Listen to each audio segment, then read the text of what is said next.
100%, 50% nang gagago ako. Humanap ng sugar daddy. Ano pa?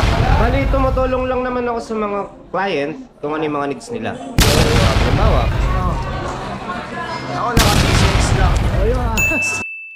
Sup, mga kaonins, sa pinagpalang gabi ulit sa lahat. So ngayon, part 4 ulit na interview ni Onins Vlog. Samahan niyo ako. Let's go. Tara mga kaonins, punta natin yung tropa natin. Si Tagle. Si Tagle. Oy, ito na yung kaibigan kong Pogi. Ito yung gustong-gusto mong tanong eh. What do you do for a living? what do you do for a living? What do you do for a living? Isa akong ahente. Ahente ng Cellphone. Bali, tumutulong lang naman ako sa mga client kung ano yung mga needs nila. So, halimbawa, may screen protector kayo nito, inaalok ko. Meron ma'am, magkano? 50 lang. 50 lang. tila. Ang bait mo naman. 50 lang. Galing mo, galing mo.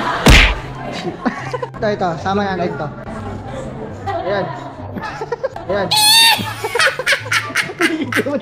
What do you do for a living? For a living? Oo. Sa 100%, 50% nang gagago ako. 50% nag-i-intercept. Tapos yung 10% nakikisama. Nakikisama. Nakisama. At ano? Tapos, ikot-ikot lang. Ikot-ikot Galing lang. mo, galing na process. Tama ka to, talaga. Kaibigan kong ano, Usagorap-rap, oy, Usagorap-rap, oy, what do you do for a living? Trabaho, tapos ulit, kasama yung Oh shit, not good. Malapit mong sagot, pre. Dapat okay. Tulad nito, Oh. naka-gold. Oh. Ako naka-business. Wow! Simple lang ako pero mayabang ako, guys. Manta, tara ma'am dito. Ito yung ayusin namin maganda. Sheesh. Ito yung ayusin namin. Si Ma'am Anta. Yeah. Ano ko sa'yo, ma'am? What do you do for a living? Humanap ng sugar daddy.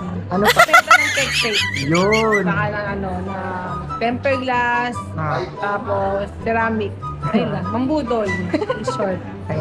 Thank you, ma'am. Thank you. Pa, punta natin yung tropa ko. Tara, pre. Interviewin natin sa group.